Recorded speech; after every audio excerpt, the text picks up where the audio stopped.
Hey guys, welcome to the studio. Alright, a little bit of context.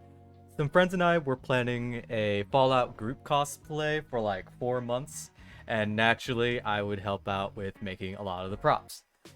We will be showcasing our Fallout group cosplay at Colossal Con North in Wisconsin Dells. So if any of you guys are watching, are Fallout fans, want to see us, we'll be there all 3 days, including day 0.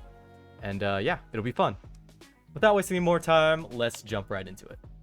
So the first prop we'll be looking at is the Fatman and Mini Nuke from Fallout 4. This was uploaded by Print3X on Thingiverse. So as per their summary, it is ripped directly from the game. Now this has its pros and cons. Since it's ripped directly from the game, it's going to be very accurate. However, it doesn't mean that it's going to be very practical as far as 3D printing. That being said, it doesn't mean that you can't slice it apart, remove certain chunks as you're manipulating the 3D model and just chopping it apart just to make it a little more practical. For example, a lot of these little tubes and pipes on the side or the inside, I just got rid of it because, to be honest, like that stuff very difficult to print, especially if you don't have a really good high quality 3D printer, or you just want to save material, or it's just useless and you want the bulk of the shape.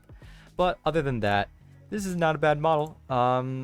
Yeah, just very bulky, very large, gonna take a long time. Make sure you got your settings right, and you shouldn't run into too many difficulties as far as printing it and assembling it goes.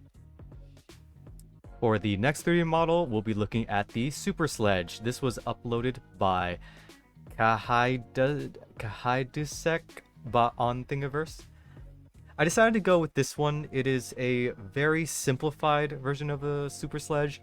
There are more complex, more detailed versions of the Super Sledge on Thingiverse, but the assembly on them is much more difficult. You're talking 3D printed threads, and there's honestly like no guide on how to assemble something like that posted by the uploader.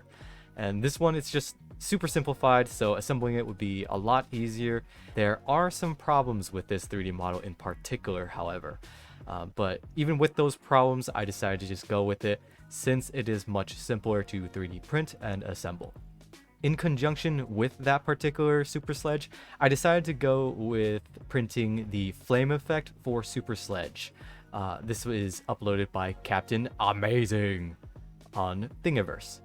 And not much to say really about it. It's just like a rocket nozzle blast fire effect that you can add some LED lights to make it glow. Very simple. Just size it so that it fits on the back of your Super Sledge rocket nozzle, and it should be good.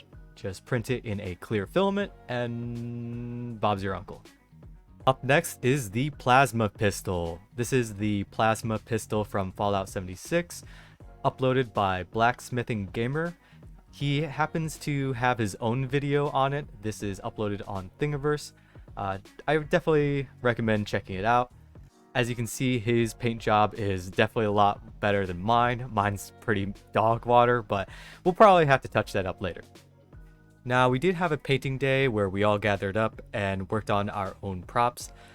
My own props, I had to pretty much work on them separately on a separate date, but aside from that, yeah, just wanted to get theirs done first, and we can move on to my own stuff. The next 3D model we'll be looking at is the Fallout 4 Nuka Cola, Cherry, and Quantum bottles. I went ahead and just used the Quantum bottles since I kind of wanted to make it glow in the dark. This 3D model is uploaded by Yakeru on Thingiverse. And part of my approach with this particular 3D model is to fill it with some glow-in-the-dark epoxy resin. And I didn't want to just fill it in just straight up, because that would consume a ton of epoxy resin, and that would be quite expensive. That would use up quite a lot of material, and I absolutely hate working with epoxy resin because it gets everywhere and it's such a mess. But anyway, the trick for 3D printing this, I wanted to fill it in the sort of in-between space between the outer wall and the inner wall, because it prints hollow with some inner space on its own. And part of that was just slicing off a tiny bit of the top of the bottle in order to get a flat surface, printing it with 0 top layers, and then printing it with a wall line count of 2. That is very important because when printing it at 150%, which is roughly what you would expect for a Nuka-Cola bottle size, whenever you check at each of the layers, you can see that there's nice separation between the inner and outer wall. However, once it gets down here to this choke point, it's going to be quite thin. And having it set to 3 lines for the wall line count, it's going to close it off and prevent you from being able to fill that. It's pretty much going to prevent you from pouring it down from the top and then filling it all the way down. That isn't to say that I didn't have any issues though. It still leaked from the sides because with a wall line count of 2, and at the point of printing it, I had adaptive layers turned on, and that sort of gave it some variations between each layer height. And you want to just leave it at like 0.2 millimeters as far as layer height goes, maybe even less, just to ensure that it does not leak through the sides. So yeah, if you're gonna try this, take my advice and make sure your layer height is really tight. That way it doesn't leak out the sides. If it does leak out the sides, I'm sorry, bro. But yeah. That aside, with 0 top layers, these edges right here on the side of the fins are also gonna have gaps, just by the nature of the software. And so you're just gonna need to fill that in with like some super glue or something. Very small crevice. Every time I work with epoxy, I am reminded by how much I hate it. But I'm not sure if the camera can pick this up, but it's looking pretty cool right now. Yeah, the camera is definitely not picking it up as well, but it's definitely fluorescing. Actually, let me just blast it with a bit of UV light. Turn it off. Let me turn it off. Check it out. Oh, look how cool that is. Let me close the door. Oh, shit, bro. Shit, bro. Check that shit out. Oh, man, that's so cool. I'm gonna need to fill this one up a little bit more. And the others, of course. And it's making a mess, but holy shit, bro. Oh my god, no. It's Nuka-Cola Quantum. And as you can see, the Nuka-Cola bottles turned out pretty nice. They glow fairly well, especially once I put in the modified cap with the LED lights on there. I'll probably add a few more of the active LED lights rather than just those weak UV ones, but overall, not too bad. So for my own cosplay, I will be going as the NCR Elite Riot Gear Ranger. The helmet, I wanted to look really nice, so I decided to just commission it off of Etsy. And it turned out pretty well with the glowing visor. On the prop side of things, I went with the Fallout New Vegas anti-material rifle. This particular 3D model was uploaded by MK42 Workshop. It says it's a work in progress, but a lot of the 3D models came out fairly well. With one of them, I had to pull from the comments section.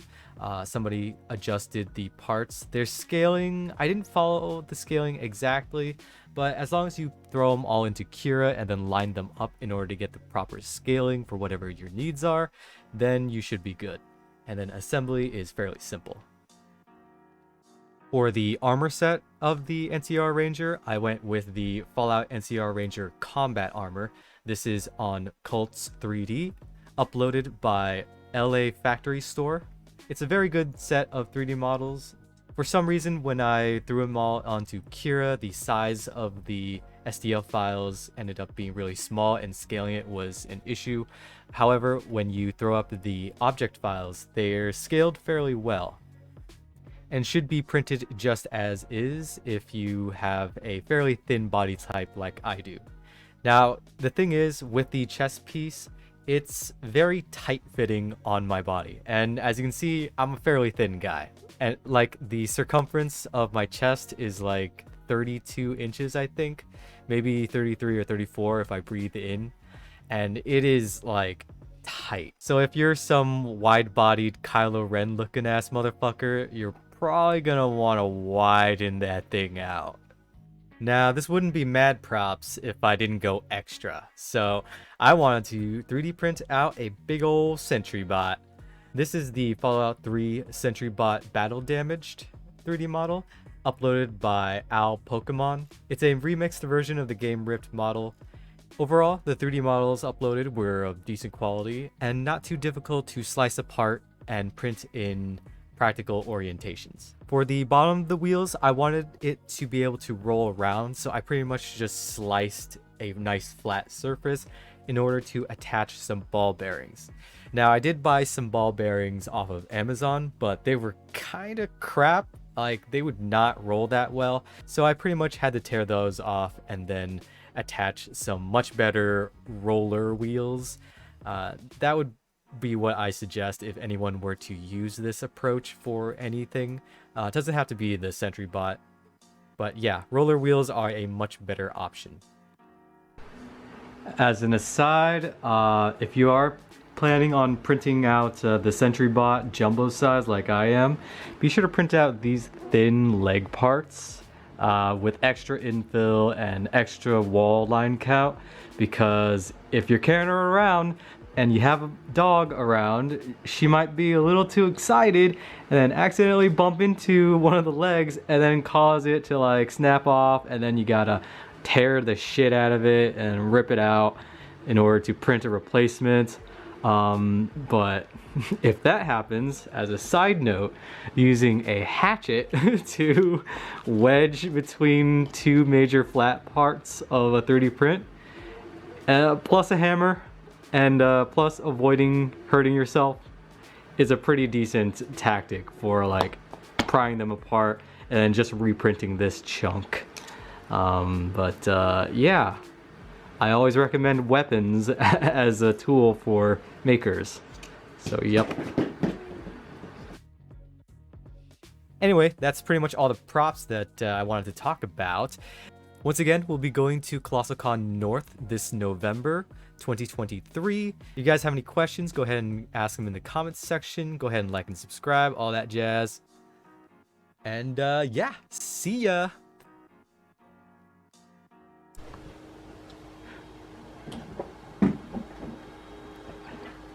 Yeah, that's right. Grab that long, hard shaft.